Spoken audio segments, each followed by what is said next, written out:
ખરેખર કોઈ સદગુરુ મળી જાય સંતના ચરણે જઈ અને જો આ જન્મ મરણનો ફેરો ટરે તો નકર ફરીથી 84 ફેરમાં આવવું પડશે.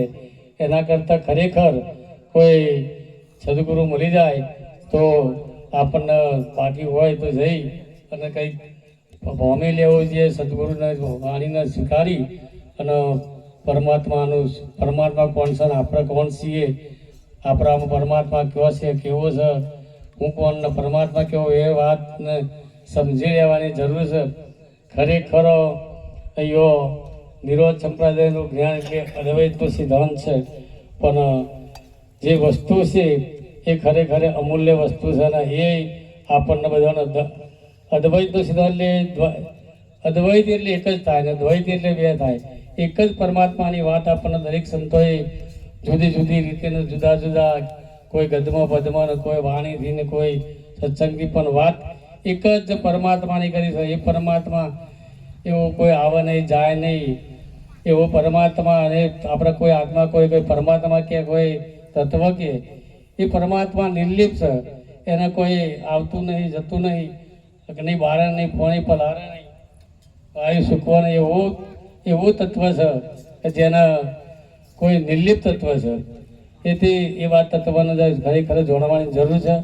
અને એ તત્વ એમાં અદ્વૈતની વાત કરીએ તો જેમ અમને વાત કરી કે ગુરુ જ્ઞાન જે ગુરુ માટેના ભેદ, તો ભેદ ચો પડ્યો છે. ખરેખર તો ઘણા વખત આપણે વાપરવામાં આવે છે કે લાકડું અને દુકેનું, એટલે લાકડામાંથી દુકાનું પણ એટલે લાકડું મટી નહીં જતું. જો સદગુરુની જો વાત સમજીએ તો લાકડું દુકાનું બે ખોટો પડે. એના પરની વાત આપણને સદગુરુએ ઈશારો કર્યો છે. સોનું અને બંગડી, હવે સોનું ભાગી નાખીએ એટલે બંગડી ભાગી નાખે એટલે સોનું થાય, પણ સોનું એ ના પડે એનો અમૃત લાગે છે. એટલે બેનો બાદ થાય તાનાથી ચોથા પદની વાતને આપણને ખબર પડે. એક બાજુ આપણે ગણીએ તો એક ગોળનો રવો આપણે ચિતરેલો હોય, એક લખેલો હોય અને એક રવો પ્રત્યક્ષ હોય. પણ આમાં ખાઈએ અને કયો ગોળ કર્યો લાગે કહો?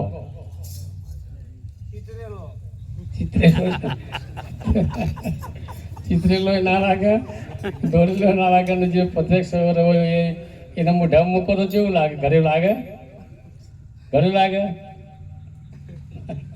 કોઈ નહીં બોલે, કારણ કે એ બોલવા જેવી વસ્તુ નહીં. અદ્વૈતની વાત છે, બોલવામાં આવતી નથી. એટલે ખરેખર આજે મારે બહુ નહીં બોલું, પણ આ દયારામ મહારાજને એક ભાવ હતો એટલે અમારા દીવડો મહારાજથી બે શબ્દ બોલો. એટલે ખાસ આપણે બહુ બોલતા નથી, પણ એમને થોડો આગ્રહ હતો એટલે બે શબ્દ બોલી મારે વાણીનો વિરામ કરું છું. બોલો સદગુરુ મહારાજ.